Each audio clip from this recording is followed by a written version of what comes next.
We now continue looking at our good dead friend George Berkeley's empirical reformation. We begin our continuation looking at his arguments for mental dependency from the treatise. Here's how the first argument goes. He claims that ideas and sensations exist only in the mind. That's his critical starting point. Why believe this? Well, he claims that we have, borrowing from Locke, the notion of intuitive knowledge. And he says this comes from the meaning of the word exist as we apply it to sensible things. Again, in this case, sensible things doesn't mean like someone who's got a lot of common sense. It means literally something that can be sensed, something you can see, hear, etc. And intuitive knowledge is something you just know. It's, intuitive. So essentially he's advancing an argument by definition here. So he's saying, here's my definition of exist. You know this intuitively. It's also appeal to intuition. So how would this work? Well, what he does is goes through and looks at like how, we might say something like, give us an example. If I were to say the table exists, what that would be translated into in Berkeley speak is that I see the table and feel it. And that if I left the room, the table exists. If I say that, that means that if I were here in this room, or someone else was in this room, they might perceive it. So if we go through, all the various expressions like there was an odor, that would translate into it was smelled. There was a sound, translates as it was heard. A reference to a color or figure shape would be that it was perceived by sight or touch. And so from his definition, he infers that the existence of unthinking things without their being perceived is unintelligible. And mixing together some Latin and English, he says their esse is percipi, their essence is to being perceived, so they cannot exist outside of the mind. And again, this is essentially an argument in a way by definition, that he means by the term exist, that there has to be something to see, sense it, and if that's the existence of things, then yes, they cannot exist unperceived, if you buy that definition. Next argument, he claims that the only substance is spirit, that which perceives. And he's similar to our good dead friend Descartes and others who accept the view of immaterial substance. It's supposed to be a thinking thing, in contrast with material substance, which is supposed to be extended and non-thinking. And of course, Berkeley rejects material substance. So the sensible qualities for him are ideas perceived by our senses. And for an idea to exist in an unperceiving thing is a manifest contradiction. Not just a contradiction, but a manifest contradiction. And again, he's arguing away kind of by definition here. And so he concludes, it is clear there can be no unthinking substance or substratum of sensible ideas. Now, people often use the term substance to also mean the same thing that substratum means, but pretty much never vice versa. So as we've seen before, kind of a quick recap here, substance is used typically one of two ways, sometimes both together. One is a substance is something that can exist on its own, independent of other stuff. And the usual example is if you think of an apple, you can think of an apple as being like a substance, because you could have an apple just by itself. But the color, shape, mass, density, volume making up the apple, they wouldn't be substances because they can't exist on their own. You could be holding an apple, but you couldn't be holding just red. Not a red thing, but just redness. Substances are also used kind of a second way, which is whatever is under all those properties that they somehow connect to or supported by. Kind of a Mr. Potato Head-like scenario. Think of Mr. Potato Head as like the substance, the properties like the various things stuck into the potato head. Now, a substratum is supposed to be something that does that second function of a substance, the second definition. Namely, it's supposed to be the thing under the properties holding them up or they connect to. Substratum, you might have heard the term like strata in geology, context of geology, and so the substratum is something under something else. So it's supposedly upholding the properties. And so Berkeley says, although he accepts substances, or a substance, mental substance, he rejects unthinking substance. So he does consider an objection.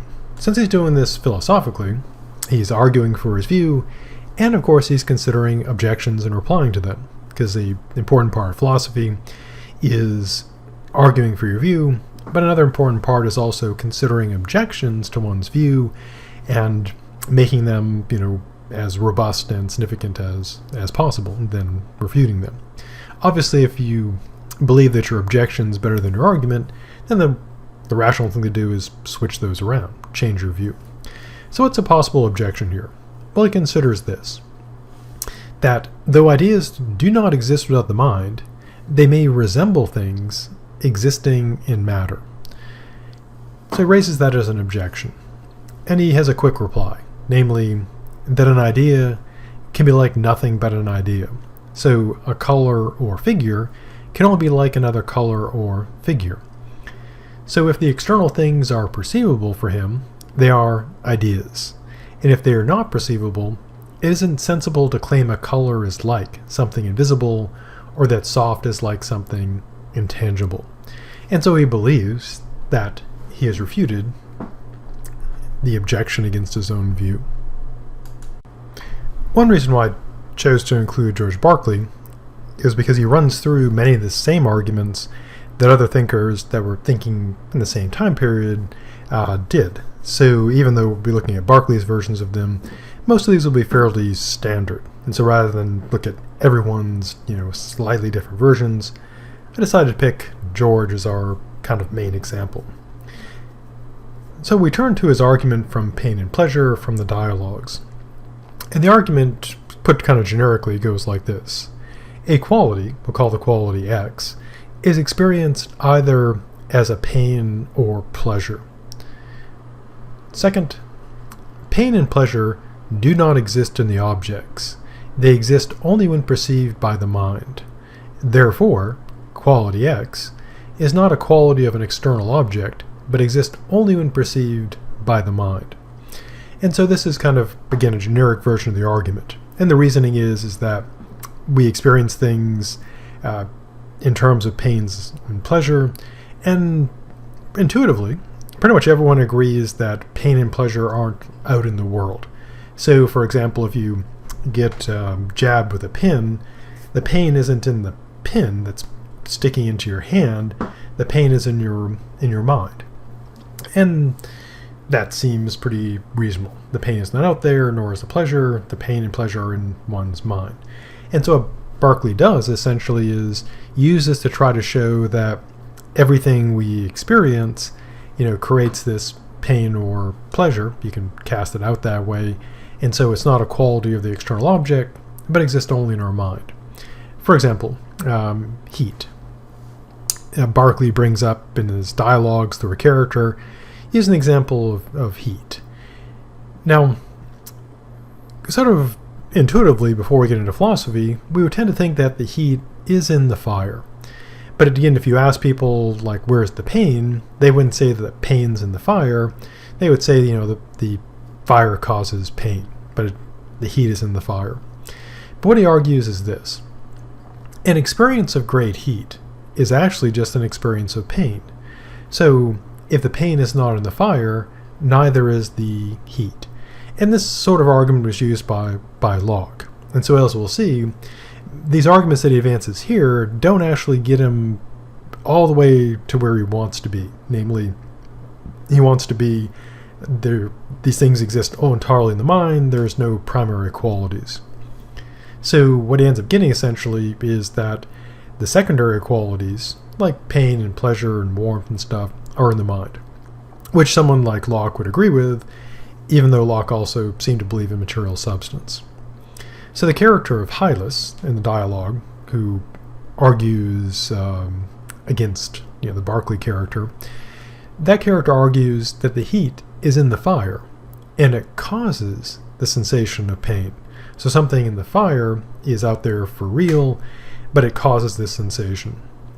But Polonius, as I like to call him, or Philonous, who's essentially Berkeley speaking, that character argues that the experience of heat and pain cannot be separated, so they are but one sensation. And the sensation, he contends, must exist in the mind. And again, this is a pretty stock argument, in which ends up getting to the result effectively that the primary qualities are supposedly, out there, but the gist of the argument is that secondary qualities are not out there; they're in the mind. And again, this doesn't get Berkeley all the way he wants to go, but he doesn't think they do. He's moving, towards that point. Now, the next argument is a perceptual relativity argument, also fairly stock argument. And one approach to this is the hot and cold argument. And so the character Polonius, or Philonous, presents an experiment involving water. And Locke did pretty much the same exact, experiment. So suppose you've got, 3 cups or 3 bowls of water. And you place your hand into warm water. That's one of the bowls, warm water. Another one is, lukewarm. And then the other end is cold. So warm, cold. Kind of like a Goldilocks scenario. Now, if you put your hand in the warm water and then put it in the lukewarm water, in the middle, the water will feel cold. But if you take your other hand and put it in the ice for a while, and then you put it into lukewarm water, it will feel, pretty warm. Which is something you can try yourself if you have, time to to spend on doing that kind of thing. Now, what he reasons is this.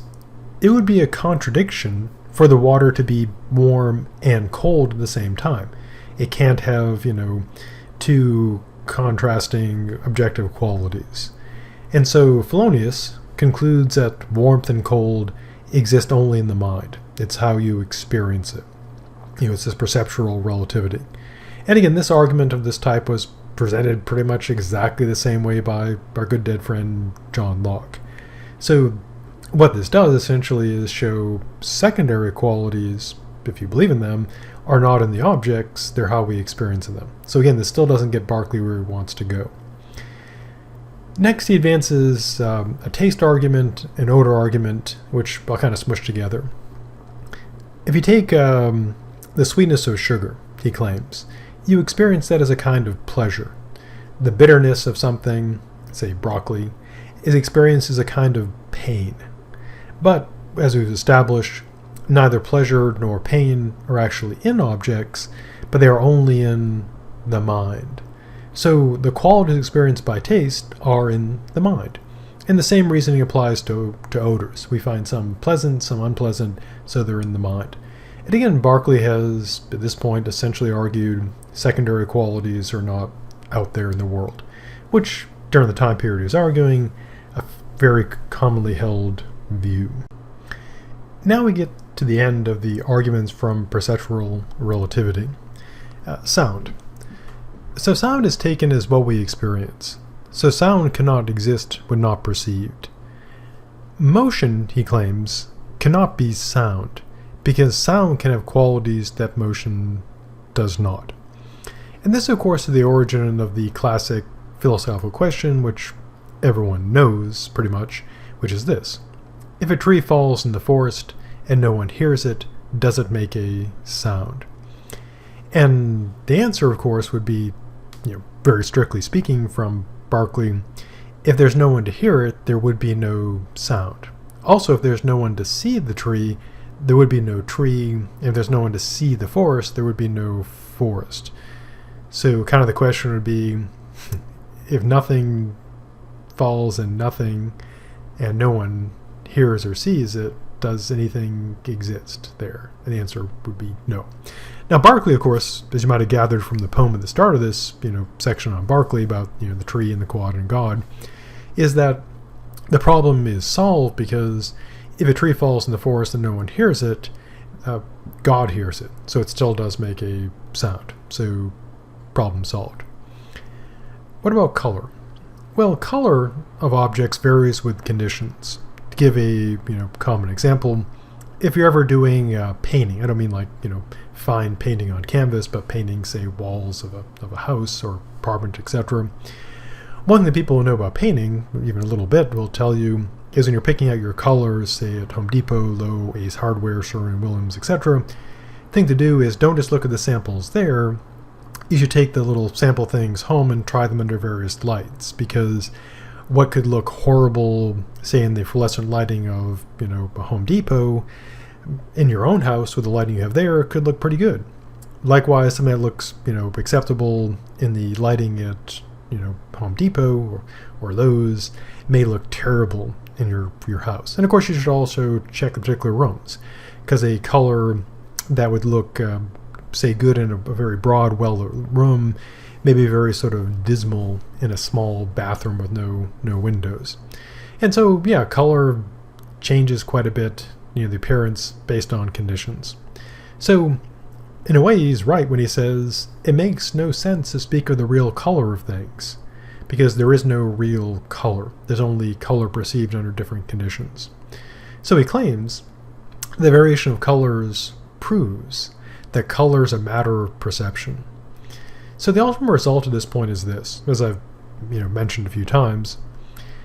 He's only argued for the position that secondary qualities are not in external objects, which is pretty much most of philosophers during this time, who believed and talked about primary secondary qualities would accept that that's kind of the standard definition. So this position that secondary qualities are not in the objects is accepted by philosophers who do accept material substance and the reality of primary qualities. So what Berkeley needs to do is argue that primary qualities don't exist outside the mind, because at this point he's still very similar to Locke. Now Berkeley doesn't say that that he's shown that primary qualities don't exist out in the world at this point. So at this point he's just gotten to the secondary qualities being in the mind. So we'll see where he goes from here.